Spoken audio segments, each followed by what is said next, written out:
Assalamualaikum warahmatullahi wabarakatuh.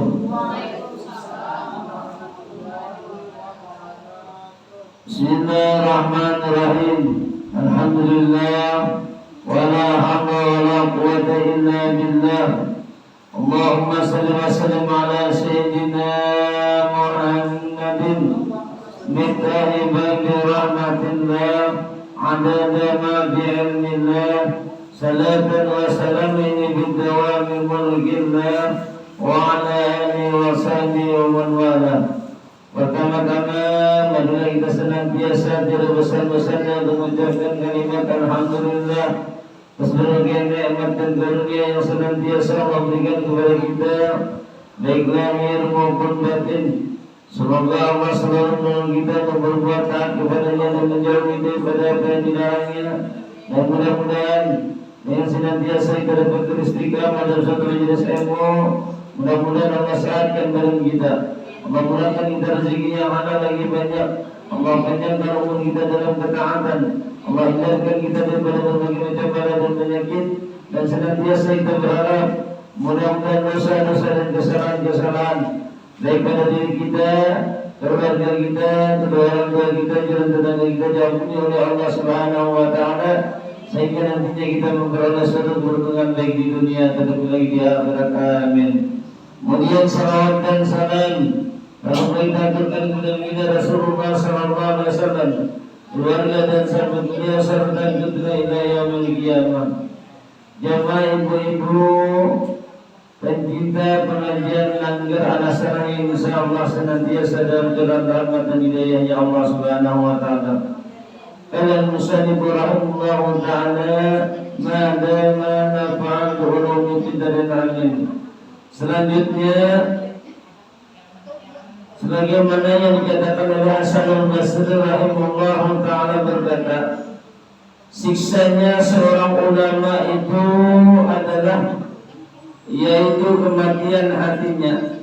Sedangkan kematian hati itu disebabkan mencari daripada dunia dengan amal daripada akhirat.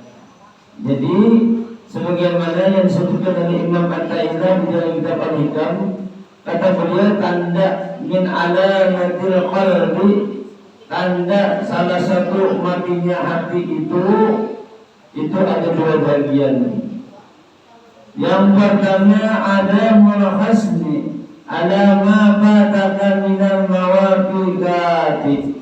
Yang pertama adalah jika tidak merasa sedih atau susah karena ketinggalan atau melakukan suatu amal perbuatan baik dan kewajiban. Jadi bila mana seseorang tersebut dan sudah menjadi kebiasaannya, biasa sudah beramaliyahnya amalan-amalan baik amalan berupa zikir, baik amalan berupa salawat, baik amalan membaca Al-Quran, oleh lantaran karena mencari daripada perkara urusan dunia sehingga akhirnya tertinggal amalan tersebut. Sedikit demi sedikit makin berkurang akhirnya hilang. Oleh lantaran apa? Lantaran perkara dunia. Maka orang yang demikian tadi, bila mereka merasakan ada sedih, merasa biasanya ketinggalan tersebut, berarti termasuk itu adalah orang tersebut termasuk daripada salah satu matinya hati. Nah, dia termasuk program orang tersebut. Sedangkan yang kedua, wa taraka nadam ala ma fa'alahu min wujudiz zallah, yakni tidak menyesal jika telah berbuat dosa atau perbuatan yang melanggar. Jadi tanda orang matinya hati itu kalau ingin berbuat dosa dianggapnya biasa aja. Makanya apa? Oh gampang aja gini. Kalau sekiranya aku dapat berbuat dosanya tinggal membaca istighfar aja gini sekian kali, maka Allah mengampuni. Ini seakan-akan menyepelekan kebenaran. Baik kalau kita ini sempat, kalau jangan sempat. Sebab banyak ini kan orang-orang yang dikiranya panjang umur, ternyata umurnya lebih daripada perkiraan yang diinginkannya. Dikira umur yang hidup tahun ini, ternyata tahun ini meninggal dunia orangnya. Nah, jangan ada ya orang sigar orangnya. hanya daripada kawanan, hanya berjumpa semuanya ada luas menanggung kabar meninggal orang yang tadi. Itulah hasilnya Allah Ta'ala. Maka daripada itu sedikit dua pun artinya sesuatu yang menimbulkan dosa yang kita anggap segala, yang kita anggap entengkan, sebab enam halus ini nantinya bisa jadi menjadi besar diakibatkan lantaran kelalaian dan kita menganggap hal tersebut yang kita anggap sepele, maka merugikan kita dengan diri kita. Bahkan mengatakan Umar bin Khattab radhiyallahu anhu berkata, "Ujasidin, jika engkau melihat seseorang alim yang mencintai dunia, maka engkau berhati-hatilah dengan agamanya." Kenapa sebab disuruh berhati-hati? Karena orang yang mencintai sesuatu itu, ia akan tenggelam dengan apa yang dicintainya. Nah, jadi kita melihat orang butuh ilmu, tapi ternyata ilmu yang digunakannya tadi bukannya untuk membawa kebahagiaan yang di akhirat, kata dasar bersukaria di dunia aja. Artinya apa? Mencari kedudukan, mencari ketenaran, mencari gelar, supaya dipandang orang, supaya dihormati orang. Itu berhati-hati Presiden. Bila mana orang tersebut sudah terlanjur yang mencintai, Anda sekiranya ada yang mencoba dalam artian memprotes, memberi nasihat. Saya nasihat yang diberikannya tadi kada akan mempan. Ujar kita mantau. Nah, tadi walaupun sama-sama ibaratnya orang yang sama-sama berilmu bisa jadi dua, orang berilmu bisa juga membuat kesalahan. Ada pasti bagus talas, kata bisa jadi. Baik, dan dikatakan seorang guru terkadang musuhnya sama-sama guru dua. Nah, pedagang saingannya pedagang dua. Nah, ustaz terkadang ustaz saingannya ustaz dua. Udah apa? Setan yang taharat bisa memilih juga nama kedudukan yang masing-masing tadi. Awaknya memilih. Nah, Yahya bin Mu'az pada ulama dunia mengatakan Presiden apa? Wahai orang-orang yang berilmu, istana kalian itu bagaikan istananya Kisra. Nah, kata Presiden, rumah-rumah kalian itu seperti rumah-rumahnya Kisra. Kemudian gerbang-gerbang kalian itu seperti gerbang-gerbangnya kaum Jahiliyah. Kemudian sepatu-sepatu kalian itu adalah sepatu daripada kaum Jalud. Dan kendaraan-kendaraan kalian itu seperti kendaraannya kaum Qarun. Gelas-gelas kalian adalah seperti gelas-gelasnya Fir'aun. Dan kumpulan-kumpulan daripada kematian kalian nantinya seperti kaum daripada Jahiliyah. Sedangkan mazhab kalian adalah mazhabnya syaitan. Namun itu tadi mengakibatkan mereka terlupa, sehingga apa yang seharusnya yang dikerjakannya malah justru dicarinya untuk membuat daripada mencari kesempatan kesan keuntungan dirinya di dunia. Nah, ini di manakah jadi syariat daripada Muhammad? Kalau sudah para pemimpin, para ulamanya yang demikian, kemudian timbul suatu syair. Nah, saya ini tegas menyebutkan apa? Tugas daripada pengembala itu dia sedikit mengembala gembalanya daripada serigala. Lalu bagaimanakah jadinya jika pengembala itu tadi membawa daripada serigala? Artinya, nah tukang ajarinnya tadi majarin yang ada baik, yang ada bagus, maka justru karena anak buahnya pun 4 buah yang ada baik. Majarin yang sesat, 4 buah kita sesat karena yang ini tadi. Jadi kayak apa mengembalanya? Gelanya supaya baik dari gembalanya tadi. Jangan membawa serigala, sebab serigalanya jelas sudah memangsa kerugiannya. Artinya apa? Ada menimbulkan sudah keberkahan, justru menimbulkan kerusakan kena akhirnya. Banyak lainnya pada pesantren, makanya hati-hati. Kita memondok, hati-hati masyarakat pondok anak kita. Jangan terpandang daripada kemewahannya, jangan daripada kehebatannya, jangan. Tapi kita di hati gurunya kayak apa, orangnya tawaduk katanya. Kemudian di hati juga amaliyah yang dipakainya itu apa, yang digunakan orang. Allah sekiranya umpamanya di pondok tersebut ternyata habis sembahyang ada amalia segala macam, bagi rusak saja. Sebab tidak ada kena merusak orang kita. Kalau dia bulik kena, bulik kalau bulik. Kalau kena mati kena yang disamuinya kena bersaungan aja.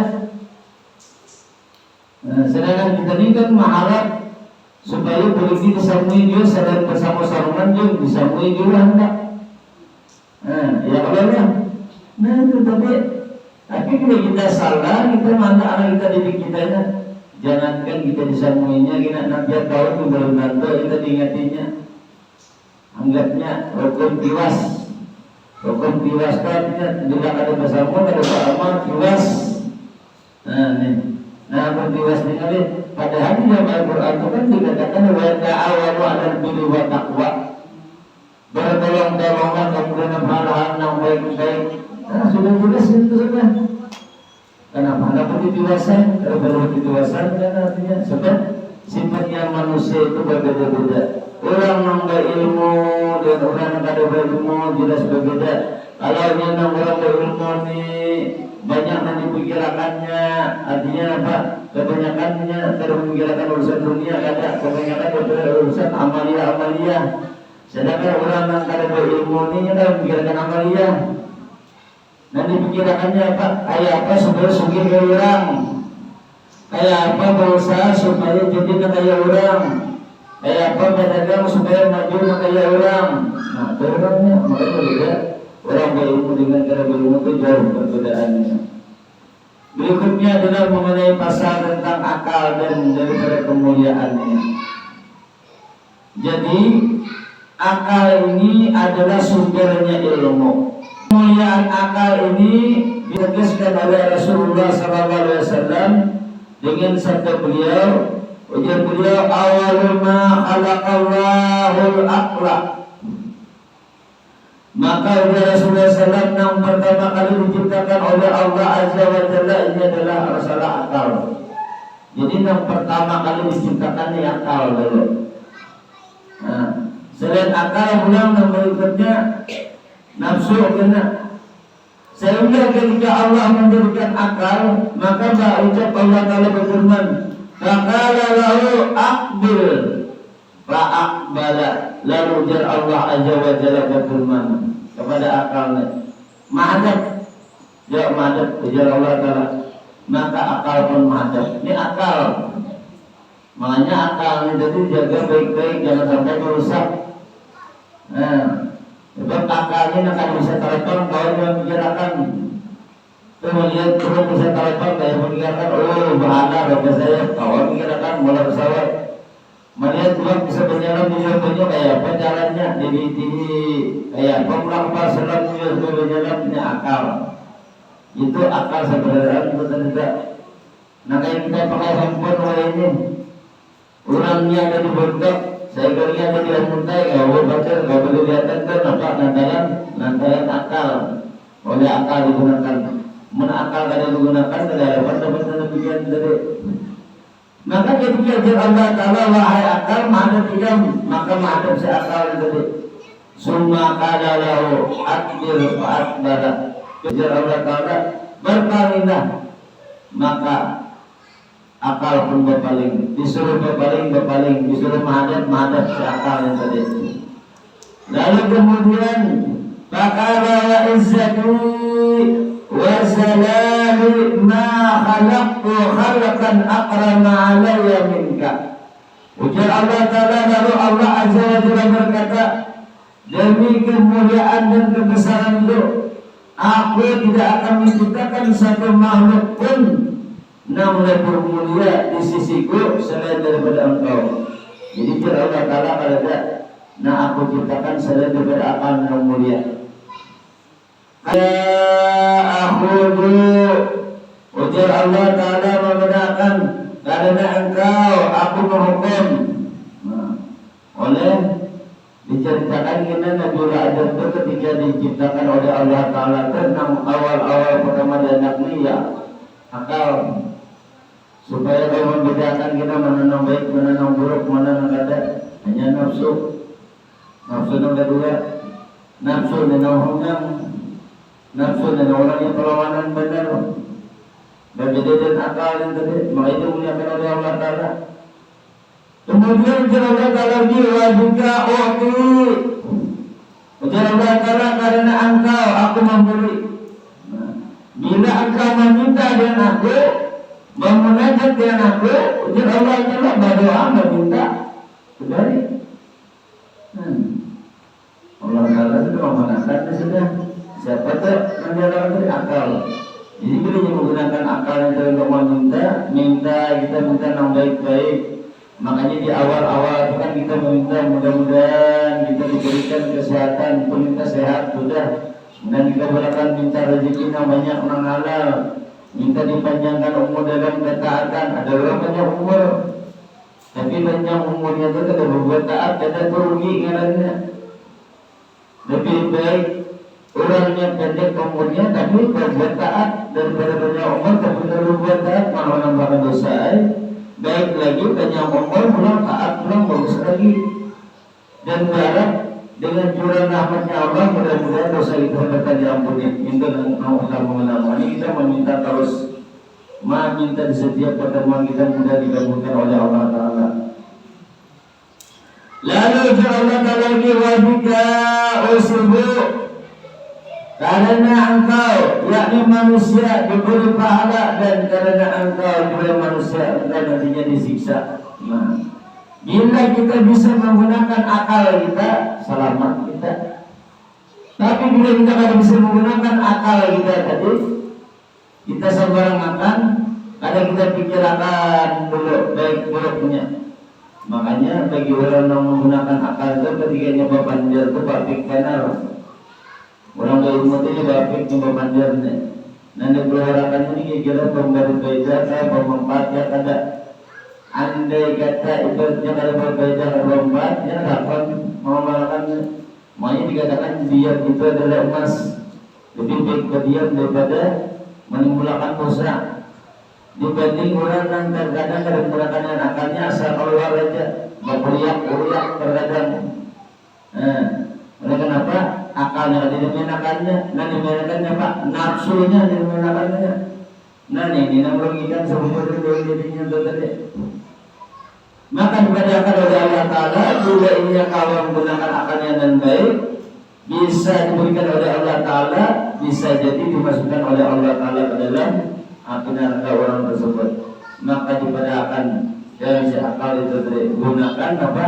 Dengan sebaik-baiknya supaya Allah Ta'ala ada manjat dengan seakal tadi. Jadi itu kemuliaan yang diberikan oleh Allah Ta'ala dulu dengan si akal ini luar biasa bujur-bujur. Selanjutnya pulang sabdanya Rasulullah SAW, ujar Rasulullah sa'alatu Jibril alaihi salam, bahwasanya aku bertanya kepada malaikat Jibril alaihi salam, ya Rasulullah, masuk dadu qala al-aqlu. Lalu disebut ketika aku menakoni apakah kemuliaan itu, lalu Jibril alaihi salam menjawab kepada malaikat Jibril akal. Jadi dipadakan akal. Kenapa? Sebab hakikat akal itu adalah gereja itu jadi kita tuh memiliki hati nurani.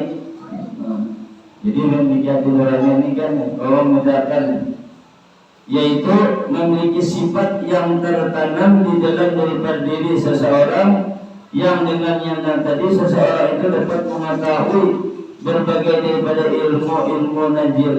Ilmu najil itu ilmu daripada teoritis, wajar bahasa ilmiah atau ilmu yang muncul daripada sebuah pendapat atau daripada gagasan seorang kawan yang bersifat daripada ilmiah dan yang murni jelas dan ditemukannya tadi. Dan akal ini seperti cahaya yang diletakkan di dalam daripada hati, dan dengannya seseorang tadi dapat memahami daripada sesuatu, dan cahaya tersebut tadi berbeda-beda sesuai dengan nuraninya seseorang tersebut tadi, berbeda dengan nafsu. Jadi diceritakan di dalam kitab Qur'an Nasihin, ketika Allah Ta'ala menciptakan akal, ujar Allah Ta'ala menyuruh dan seakal berkata, wahai akal, berbalik ikan, berbalik seakal tadi. Lalu Allah kalau bertanya lagi, man anta wa man ana.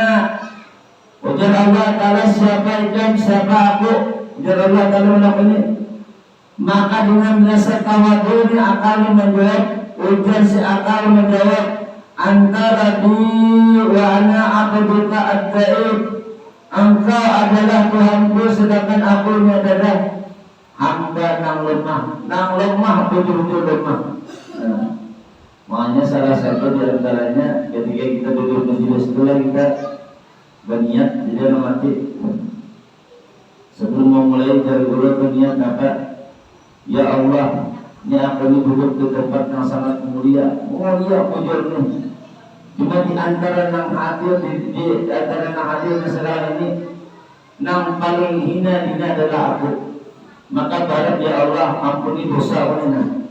Dosa ini ampuni, dosa keluarga ampuni, dosa keluarga ampuni dengan berkat daripada kemuliaan daripada ilmu yang tadi. Nah, di dalam hati kita ini jangan tertinggal yang kalimatnya, pasang niatnya itu tadi. Sebab kalau sahabat itu semua mandakan kata sidin bila bisa belajar sidin berniat pula mengkaji nang kaji itu kada belajaran pula pasang niat satu mati sih pasang niat itu betul satu mati. Di dalam hati kita berbadar, iya itu sudah ada lain kita supaya minta diampuni supaya dapat rahmatnya Allah.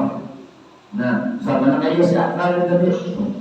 Maka ketika menjawab si akal ini tadi, lalu karena yang menjawab itu Allah pun memberi kemuliaan kepada si akal. Berbeda dengan si nafsu.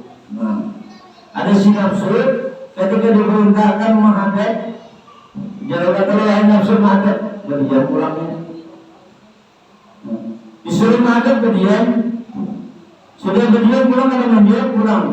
Ketika ditanyai ujar Allah Ta'ala mana benih dan si nafsu pulang sama tak ulangnya. Man ana wa man anta, mana benih, siapa ikan siapa aku. Maka dia tidak aku juga yang juga. Alatnya jadi sombong jawabannya. Maka dia minta ini siapa aku, siapa ikan aku juga itu nafsu. Ikan dua melewati nama itu.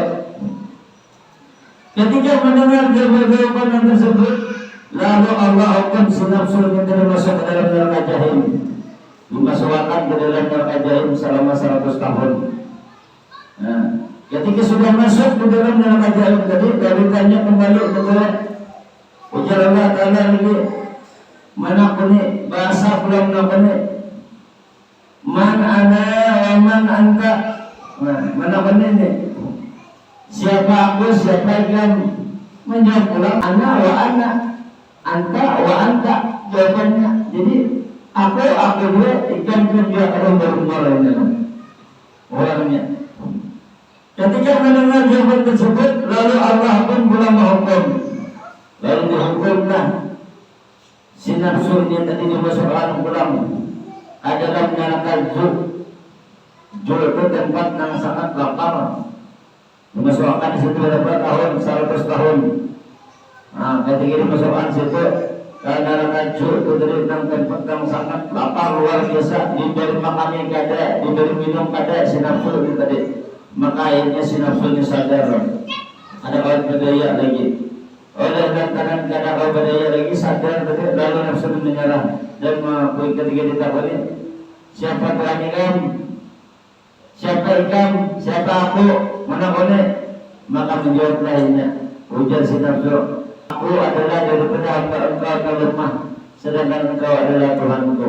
Saya sudah disiksa orang menyala. Nah, makanya nafsu kita ini ada lain dan tidak bukan adalah dengan syarat dikekang.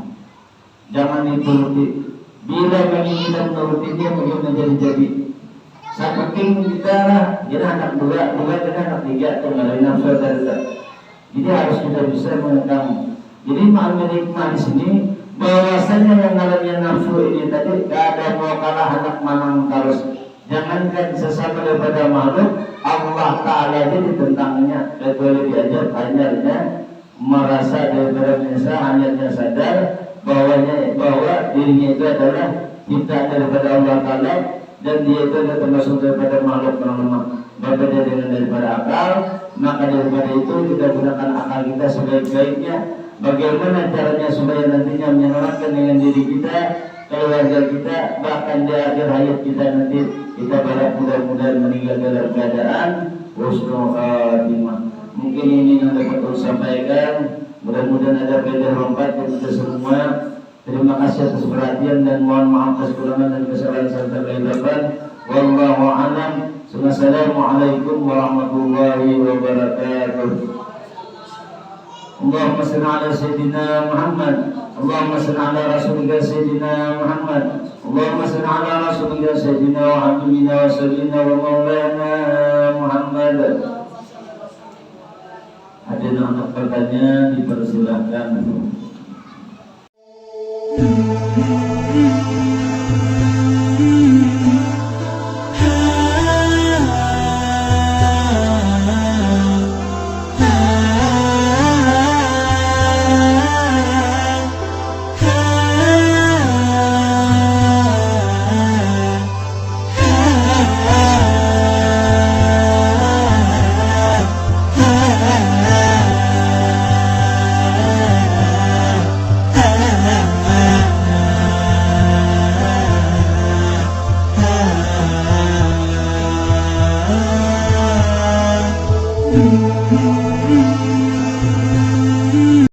Terima kasih telah menonton. Semoga bermanfaat. Jangan lupa subscribe, like, komen, dan share. Barakaullah.